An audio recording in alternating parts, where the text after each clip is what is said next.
Hey guys, so today was supposed to be the last day of our trip. We were supposed to go home and because I gotta be back by the 15th. I'm gonna be calling the vet again tomorrow, see if I can't change the appointment or call my husband and see if he can't get Kitty out there somehow for the 15th, because I really don't feel like calling the vet and changing the appointment again. But I understand Jacqueline's concerns. Car safety, in a lot of ways, has to come first, because kidlets can't be in a car that could potentially break down on the road. Like, yeah, we have things to keep us safe. Like, I have my sleeping bag over there to keep us safe on the road. I'm pretty sure Scott could give us some stuff like blankets in that, and the army blanket, which would also keep us warm, and we could do things, survivalist things, knowing Calvin's path. He's a wilderness man. He's a bushman. He really is. And we could get a lot of that to keep us safe, but we're not taking those chances. And so we're staying, unfortunately, one more day, which isn't necessarily bad. It cuts into our getting home time, which cuts into Kitty's vet appointment, and I can't conceivably change it again. I mean, yes, they were really accommodating to let me get here on the 15th, but Jacqueline also insists that this trip has to take 2 days because that's the way she has to do it. It's her safety barrier. She's an anxious driver, and it's the way, we do this. I'm not going crazy and gunning it. I'm not going to gun her to get home when I can have a nice trip and camp and make it nice. Unfortunately, because of Kitty's mouth and the way we arranged it, I really wanted to come out here to see Scott, because it has been the first time since Calvin was born that he's actually seen his grandpa, which I'm deciding to call him Pap, which take from it what you will, but yeah, I just feel it suits. So there's that. And I really wanted him to see him. I mean, he's 1 year old, and it is very important to me that he spends time with his grandson, because he barely spent any time with his boys. And if he did, it was, yeah, he hurt his boys.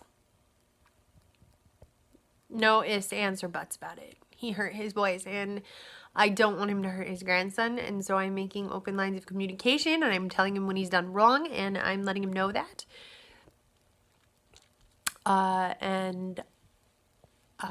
Ty says he's the only one that can talk to his parents, but I think I have a way of talking to them myself without Ty's glorious arrogance. My brother-in-law, I love him to bits, but he's the bane of my existence. Probably because he's my best friend. He understands me the most. Other than my husband, of course. But anyway, yeah, so I have my way of talking to him, and I will be harsh with him if need be. He's great. He's fantastic. I do love the man, and that's why I insist on having him in Calvin's life. Because he wasn't really there for his boys as much as he feels maybe Janice cut him out, and maybe she did. I don't know. Either way, they loved each other and were a relationship that didn't work. And that's the end of the story. What the hard part is that he has hurt my boy. And I'm not going to let him hurt my little one.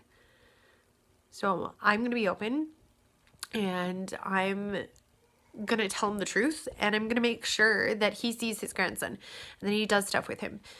and that he sticks around to be able to do stuff with him. And that's why I want to come out here and I want to go camping with him and I want to do stuff with him so that I can assured that his house is remaining, I don't know, livable and stuff like that. Like, I can't force him to do anything, obviously, but I also do want him to be in our lives. On another note, I really hurt my toe because I was a moron and I kicked my brother-in-law in the shin. Why would I do that? He's bony. He has cerebral palsy. He's tiny and he's bony. Though you'd probably break or sprain your toe kicking anybody's shin. I was just a moron and I was, we were making jokes and stuff and I'm like, yeah, pfft. I'm gonna kick him and I really hurt my toe. Ugh. But anyway, main point, we have to stay here another day, so I'm gonna have to call my husband and find out if he can take Kitty down, because otherwise, if he can't, I'm gonna call the vet's office tomorrow and see if I can do anything, because Jacqueline has to make a 2-day trip in order to get home, her own anxious state of mind, and I'm fine with that. But so far this trip has been fantastic. Loading videos has been a crapshoot. I have loaded his birthday and I have loaded the other one totally out of sequence than when it is, but I'm getting the vids out to you.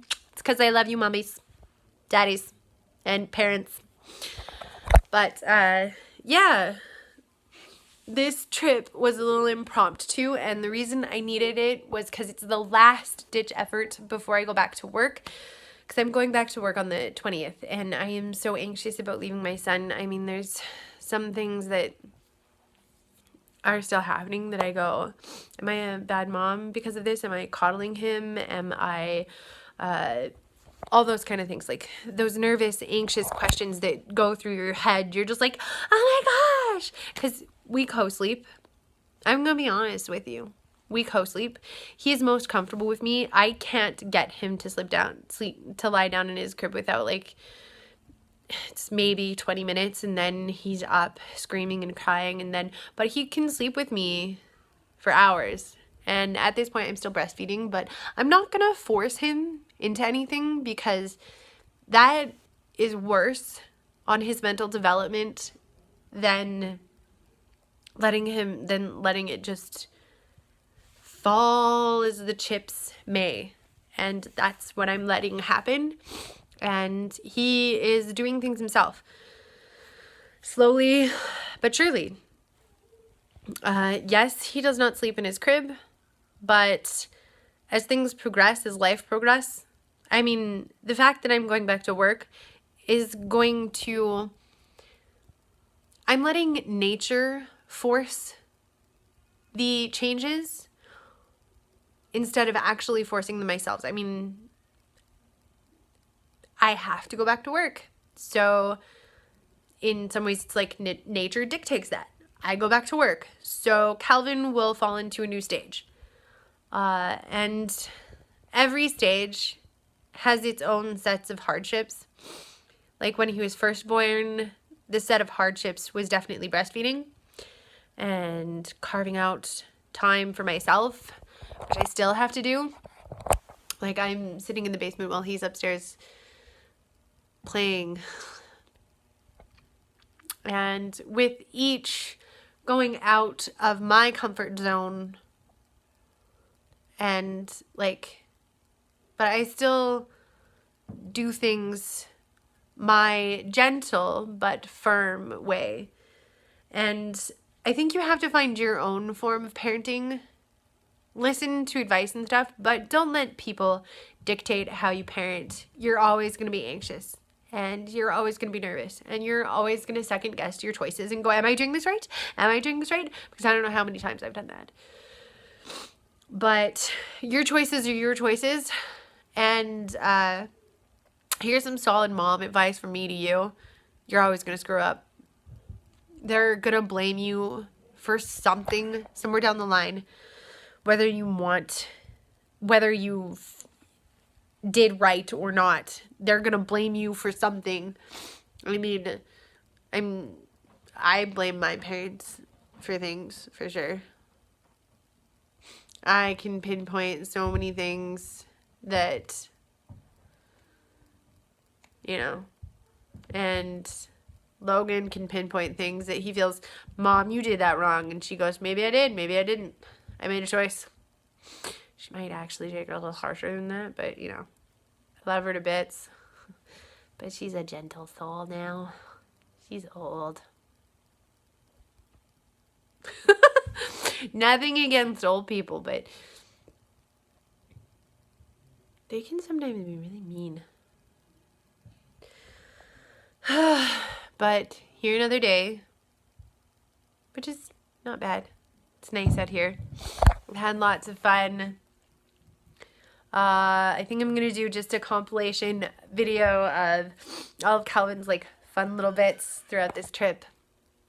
He's had a blast. He's played in water. He's played on a beach. We almost got attacked by a wasp.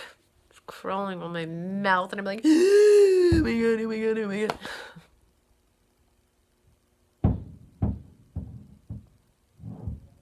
Just not cool. But fun times. I love you all. I hope you're having a fantastic day. Give it a thumbs up if you like this video. Please do subscribe. Do subscribe. Subscribe if you love it. Like it if you love it. And we'll see you again in the next one. I hope you're all having a fantastic day. Here is life-giving juice from me to you. Subscribe and set the notification bells so that you know when I've posted a new video. Peace out, y'all. Have a good day. You're great moms. You're great dads. You're doing it. Let's do it together.